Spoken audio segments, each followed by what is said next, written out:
great suffering for want of it. There was one old man so old that he had to be kept alive by smoking, and as his son did not want to see him die, he decided to go himself to try and get some more. The tobacco country was far in the south, with high mountains all around it, and the passes were guarded, so that it was very hard to get into it, but the young man was a conjurer and was not afraid.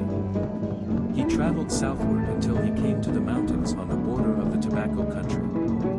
Then he opened his medicine bag and took out a hummingbird skin and put it over himself like a dress. Now he was a hummingbird and flew over the mountains to the tobacco field and pulled some of the leaves and seed and put them into his medicine bag. He was so small and swift that the guards, whoever they were, did not see him, and when he had taken as much as he could carry, he flew back over the mountains in the same way. Then he took off the hummingbird skin and put it into his medicine bag, and was a man again. He started home, and on his way came to a tree that had a hole in the trunk, like a door, near the first branches, and a very pretty woman was looking out from it. He stopped and tried to climb the tree, but although he was a good climber, he found that he always slipped back. He put on a pair of medicine moccasins from his pouch, and then he could climb the tree, but when he reached the first branches he looked up and the hole was still as far away as before. He climbed higher and higher, but every time he looked up the hole seemed to be farther than before, until at last he was tired and came down again. When he reached home he found his father very weak, but still alive, and one draw at the pipe made him strong again. The people planted the seed and have had tobacco ever since. Rain or snow. The great thunder and his sons, the two thunder boys, live far in the west above the sky vault. The lightning and the rainbow are their beautiful dress. The priests pray to the thunder and call him the Red Man, because that is the brightest color of his dress. There are other thunders that live lower down, in the cliffs and mountains, and under waterfalls, and travel on invisible bridges from one high peak to another where they have their town houses. The great thunders above the sky are kind and helpful when we pray to them, but these others are always plotting mischief. One must not point at the rainbow, or one's finger will swell at the lower joint.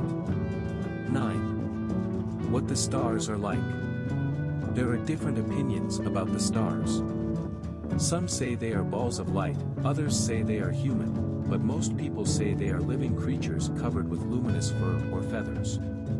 One night a hunting party camping in the mountains noticed two lights like large stars moving along the top of a distant ridge. They wondered and watched until the light disappeared on the other side. The next night, and the next, they saw the lights again moving along the ridge, and after talking over the matter decided to go on the morrow and try to learn the cause. In the morning they started out and went until they came to the ridge, where, after searching some time, they found two strange creatures about so large, making a circle with outstretched arms. With round bodies covered with fine fur or downy feathers, from which small heads stuck out like the heads of terrapins. As the breeze played upon these feathers, showers of sparks flew out. The hunters carried the strange creatures back to the camp, intending to take them home to the settlements on their return.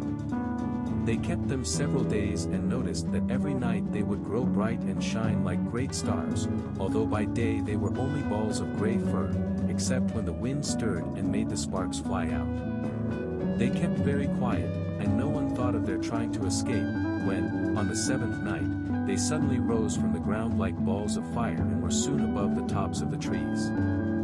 Higher and higher they went, while the wondering hunters watched, until at last they were only two bright points of light in the dark sky, and then the hunters knew that they were stars. 10. Origin of the Pleiades and the Pine. Long ago, when the world was new, there were 7 boys who used to spend all their time down by the townhouse playing the Gatayu game. Rolling a stone wheel along the ground and sliding a curved stick after it to strike it. Their mother scolded, but it did no good, so one day they collected some Gatayu stones and boiled them in a pot with the corn for dinner. When the boys came home hungry, their mothers dipped out the stones and said, "Since you like the Gatayu better than the cornfield, take the stones now for your dinner." The boys were very angry, and went down to the townhouse, saying, "As our mothers treat us this way, let us go where we shall never trouble them any more."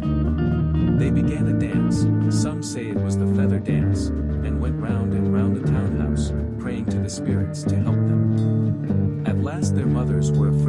something was wrong and went out to look for them. They saw the boys still dancing around the townhouse, and as they watched they noticed that their feet were off the earth, and that with every round they rose higher and higher in the air. They ran to get their children, but it was too late, for they were already above the roof of the townhouse, all but one, whose mother managed to pull him down with the Gatayu steep pole. But he struck the ground with such force that he sank into it and the earth closed over him. The other six circled higher and higher until they went up to the sky, where we see them now as the Pleiades, which the Cherokee still call Anitsatsa, the boys. The people grieved long after them, but the mother whose boy had gone into the ground came every morning and every evening to cry over the spot until the earth was damp with her tears. At last a little green shoot sprouted up and grew day by day until it became the tall tree that we call now the pine, and the pine is of the same nature as the stars and holds in itself the same bright light. 11. The Milky Way. Some people in the south had a corn mill, in which they pounded the corn into meal, and several mornings when they came to fill it they noticed that some of the meal had been stolen during the night. They examined the ground and found the tracks of a dog, so the next night they watched, and when the dog came from the north and began to eat the meal out of the bowl they sprang out and whipped him. He ran off howling to his home in the north, with the meal dropping from his mouth as he ran, and leaving behind a white trail where now we see the Milky Way, which the Cherokee called to this day Gil, Utsan Stan and E, where the dog ran. 12.